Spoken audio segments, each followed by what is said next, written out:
All right, today is Therapy Thursday, a segment we do every other week here on News 9 at 4. And today we have Haven Harrison, licensed therapist with Sunbeam Family Services, and we're talking about early childhood mental health, something that a lot of people don't think about, really. Right. So what does that look like? We're talking about mental health that young, infants.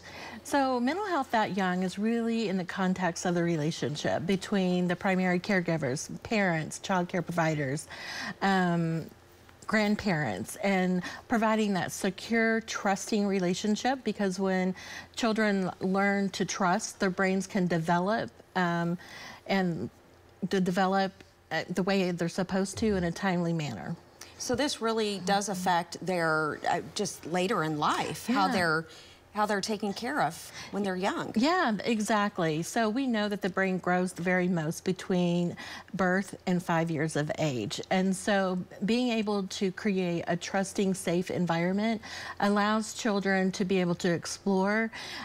Children learn through exploration and play. And so if you're fearful, then you'll stand back and you won't explore your environment and learn the things that you need to learn. It also allows them to express feelings. You know, infants, when they're frustrated and tired, they cry. Toddlers, they cry, they melt down. And if you have a safe environment where they can do that, and then you can label their feelings and emotions, those are skills that can carry clear through their adulthood. You were saying something earlier, and it was super sad. We were talking about identifying mental illness with a young person, with an infant, and you're saying they do that by they're expressionless.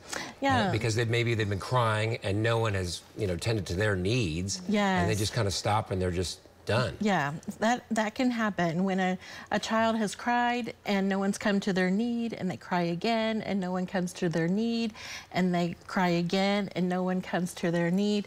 Eventually they learn that no one will come and meet their needs, and they just kind of give up.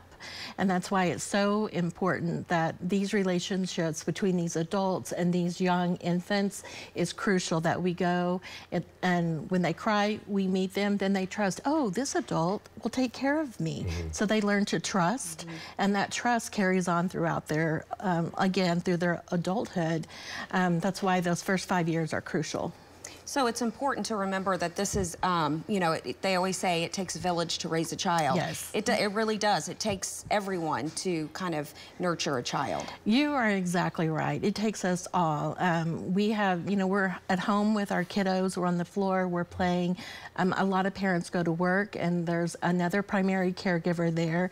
So it's important that all people that are working with young children have a good understanding of development and how strong mental health is developed throughout the year, so that we're not missing those milestones for these kiddos. Haven, we appreciate it so much. Thank you. Thank you so much. Great information. Well, if you'd like to learn more about Sunbeam Family Services, you can visit their website. We have all that information there on the screen.